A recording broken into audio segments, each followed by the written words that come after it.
What's up, YouTube? My name is Quavo. If you didn't know, now you know. We are watching R Maxima. I hope I am saying that right. If I'm not, I deeply apologize. This is the hardest characters to defend.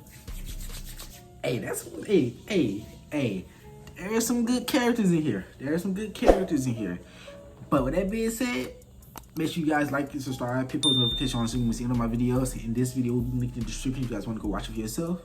Let's get into it. With every great show comes a great cast of characters, many of them varying with different personalities, character traits, and character arcs. Many of these fan favorites tend to develop their own fan bases that will defend these characters like they are their own children. The more popular the character, the larger the fan base will be, and ultimately the more supporters and defenders they'll have. But there's an important phenomenon we need to look into first. In fiction, there are some morally questionable characters that have legions of supporters. Some of these characters have committed numerous crimes against humanity that even the best of lawyers can't defend. But somehow, someway, their fans will go through all the obstacles to try to justify their actions. This delusion from a fan is when one becomes a stan and will do as many mental gymnastics as possible to defend their precious little Pookie Bear. I can't believe I actually said that out loud, I won't lie. Anyways, let's get into some of these characters, and the first one on the list is Suguru Geto. And of course, spoilers in this video. Now let me get this out of the way off rip. This man's fan base is composed of three types of people. People who are fans of his character, people who ship him and Gojo together, and people who just simp for him. And many of these guys will try to defend this guy and say he didn't do anything wrong. He was the best guy around. What about the people he murdered? What murder? Now I don't want to take away anything from his character arc because Geto is one of the most well-written characters in Jujutsu Kaisen. He goes from a guy who does his best to try to defend the weak from curses, but eventually sees that what he's been doing may not even be the best thing for him and his comrades, to finally committing to a goal that he believes will be the best for his friends. However, let's talk about this plan.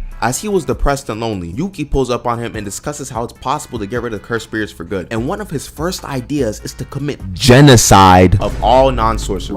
I know there's build up to this because of his mental state, but it's not even like this was the only potential solution. Then we gotta talk about the unalivings this guy committed, like this whole village of people. Yes, it's sweet that he basically got 2 daughters out of this, but we neglect the fact that he just destroyed this entire village without warning. I know that they were mistreating sorcerers, but this is just mass deletion. Craziest part is, as soon as he turned into a mass murderer, he was happy. The stress of being the strongest took a great toll on him, but we can't just skip past the fact that he was walking around normally after he murked his own parents because they couldn't be a special exemption. This is the guy y'all defending? Then we can't ignore the fact that he was doing this type of stuff for like 10 years, you know, taking over organizations, building a pseudo cult that was a family, quote unquote, and launching large-scale attacks on society. Not to mention how this guy started to rival Frieza with how much he started to use the word monkey. Filthy monkey. Money collecting monkeys, curse collecting monkeys, monkeys, monkeys eat monkeys. Oh, by the way, all you ghetto defenders, he will probably be talking to y'all like this too, but I guess it's all fine because he was doing this for a better world for his friends. Wait, hold up, what were his last words again? No matter what anyone tells you,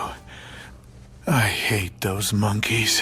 Actually, hold on. One more thing this guy did. Him doing all this evil stuff and getting rocked by Yuta in the end allowed someone else to take over his body and gain an overpowered ability. And now he wants to destroy humanity. Good job, gang. Alright, next up we got Eren Yeager, a man who always stands on business.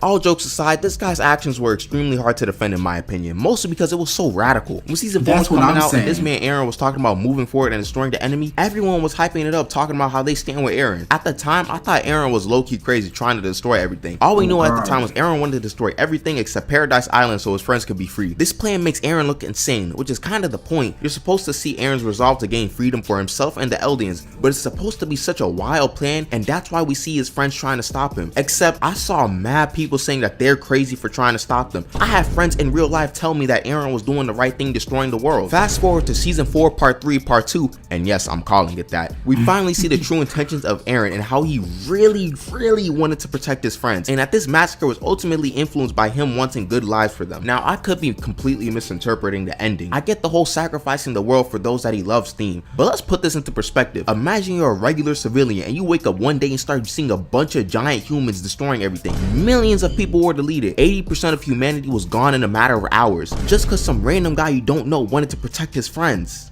Crazy. That's crazy.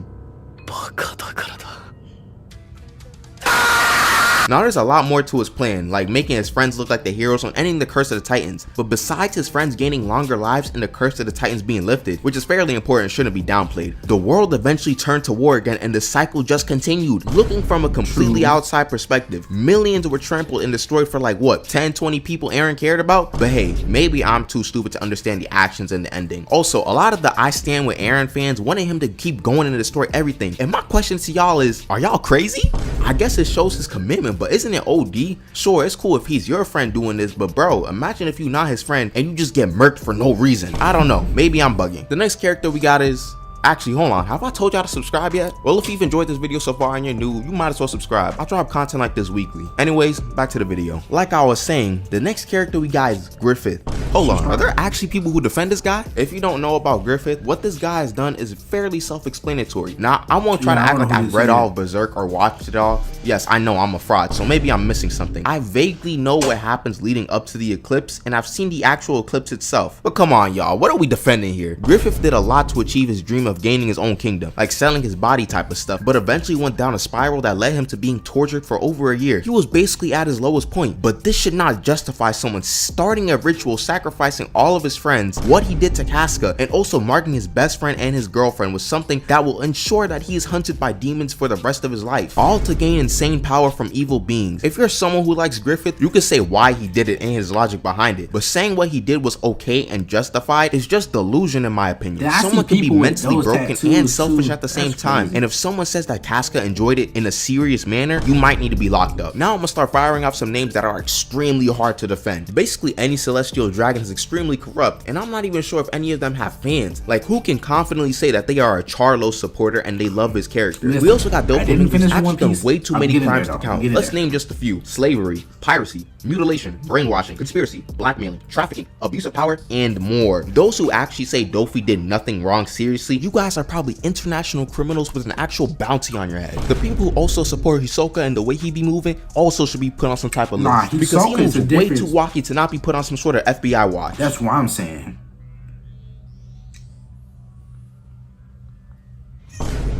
These are 12-year-old kids. This couldn't be more obvious. And don't tell me he just likes strong people. He's literally saying I'm getting turned on when a 12-year-old looks at him. Anyways, I hope y'all enjoyed the video. Like I said before, the schedule for videos should be a bit more normal now that midterms are done. Also, thank y'all so much for the support on the last video. I did not expect to get over 100k on it. Also, we mad close to 10k subscribers, and like 10 days ago, we were at 5k. The channel's definitely getting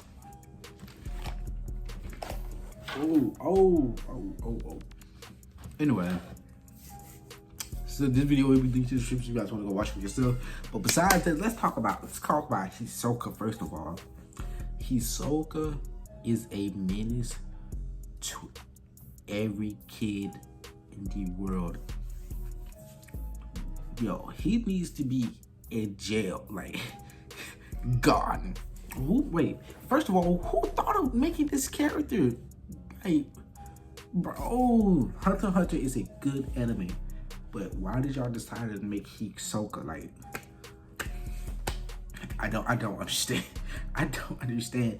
And that white hair dude, I don't know who you is. I haven't watched the anime, but the tattoo, like the curse mark, whatever he did, but like, yo, I see people get those tattoos. Yo. And if y'all watch that, yo, y'all are on something, bro. Then Eren Yeager. Y'all fans out there that's fans of Eren?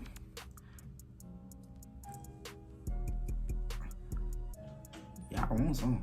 Y'all need to be on, y'all need to be FBI watch, cause y'all fans might be playing this song. I'm just saying.